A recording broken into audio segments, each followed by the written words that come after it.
আর আজ তো 21শে জুলাই শহীদ দিবস, কিন্তু আজকের 21শে জুলাই একটু অন্যরকম। প্রতিবারের মতন এবারের 21শে জুলাই নয়, কেননা এবার 21শে জুলাই শহরের 3 জায়গায় পালন হচ্ছে।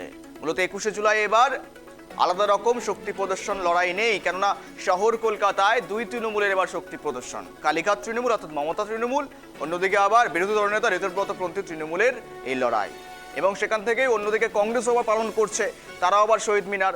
সব মিলিয়ে সমাবেশের সকালে সম্পূর্ণ ভিন্ন 2 ছবি মহানগরীতে শহরে।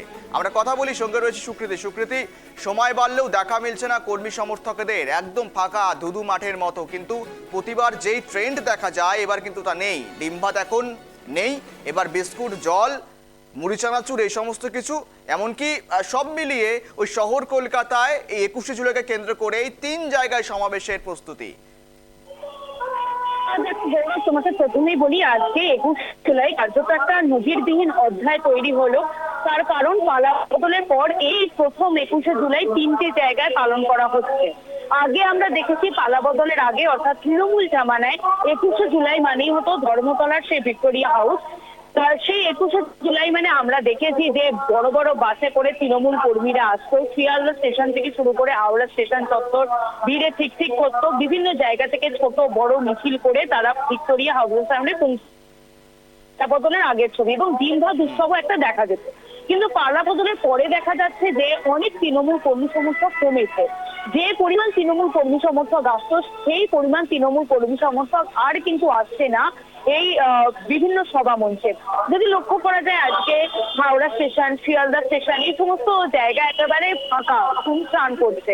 এছাড়াও পুলিশের তরফ থেকে আগে দেখা যেত পালা বদলের আগে যে বিভিন্ন বাস চলাচল এবং রাস্তাঘাটে যান চলাচল প্রায় একেবারে অবরুদ্ধ হয়ে যেত। কিন্তু আজকে যদি লক্ষ্য করা যায়, শহর কলকাতায় যান চলাচল একেবারে স্বাভাবিক, কোথাও কোনো গাড়ির গতি স্লো নেই।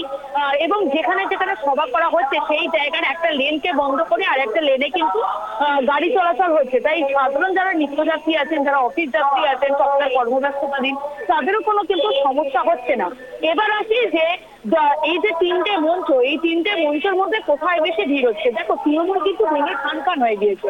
কালীঘাটপন্থী তৃণমূল অর্থাৎ মমতা বন্দ্যোপাধ্যায়ের তৃণমূল এবং ঋতব্রত বন্দ্যোপাধ্যায় এক তৃণমূল, 2 তৃণমূলের মধ্যে দেখা যাচ্ছে ইতিমধ্যে যে পরিমাণ তৃণমূল কর্মী সমর্থকরা মোটের ওপর ভিড় জমিয়েছেন, তারা কিন্তু প্রায় বিড়লা প্ল্যানেটোরিয়াম অর্থাৎ তারামণ্ডলের কাছে মমতা বন্দ্যোপাধ্যায়ের যে সভা হচ্ছে সেখানে ভিড় জমাচ্ছেন।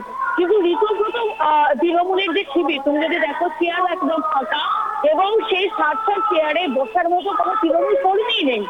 অর্থাৎ বোঝা যাচ্ছে যে তৃণমূল যারা কর্মী রয়েছে তারা কিন্তু মমতা বন্দ্যোপাধ্যায়কে পাথর করে আসছে। এছাড়া বিভিন্ন লালবাজারের তরফ থেকে গাইডলাইন গুলো মানা হচ্ছে, কারণ রাজ্য সরকারের তরফ থেকে বলা হয়েছে সাধারণ মানুষের কোনো অসুবিধা না হয়, যার জন্য আজকে 5 থেকে 5,500 পুলিশ কর্মী তারা কিন্তু মোতায়েন হয়েছে গোটা কলকাতা শহর জুড়ে।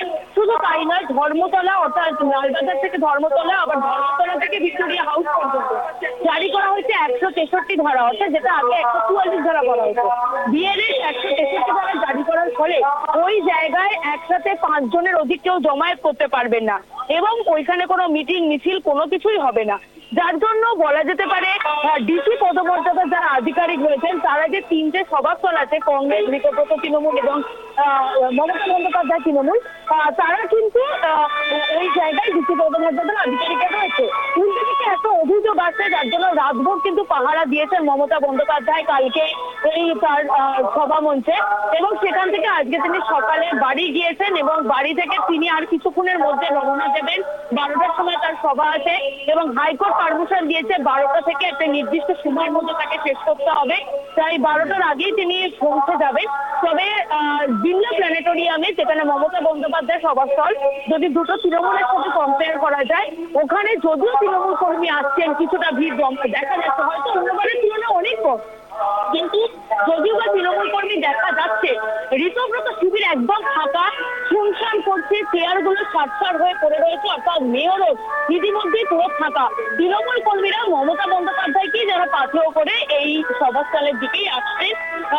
অন্যবারের তুলনায় ভিড় কম হলেও যে তুলনায় তৃণমূল কর্মী হয়েছে তারা কিন্তু প্রায় মমতা বন্দ্যোপাধ্যায় সভাস্থলের দিকেই যাচ্ছেন।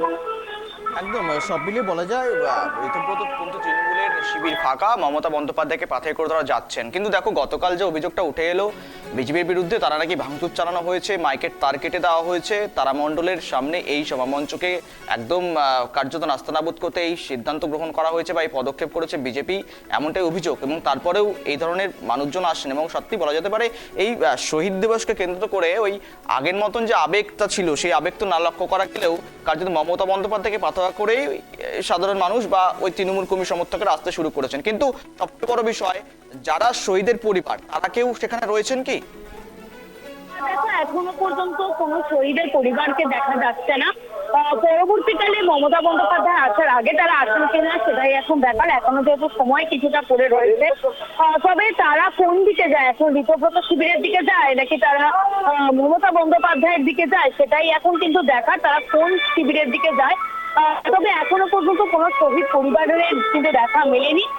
এই যে 21শে জুলাই সভামঞ্চ, 29 সভামঞ্চ, 3টি সভামঞ্চ কোথাও কিন্তু এখনো পর্যন্ত দেখা যায়নি।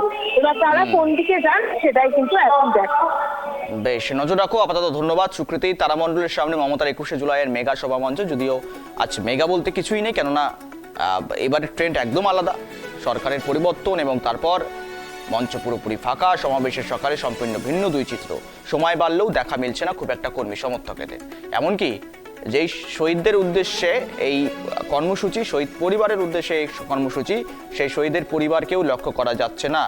যদিও নির্দেশ রয়েছে 12টার আগে সম্পূর্ণ কর্মসূচি শর্ত সাপেক্ষ শেষ করতে হবে, কিন্তু এখন কোন দিকে সেই শহীদ পরিবার যাচ্ছেন সেটা যেমন নজর থাকছে, তেমনই তারামণ্ডলের সামনে মমতার 21শে জুলাইয়ের এই সভামঞ্চে পাল্টা সভা ঋতব্রতপন্থী তৃণমূলের।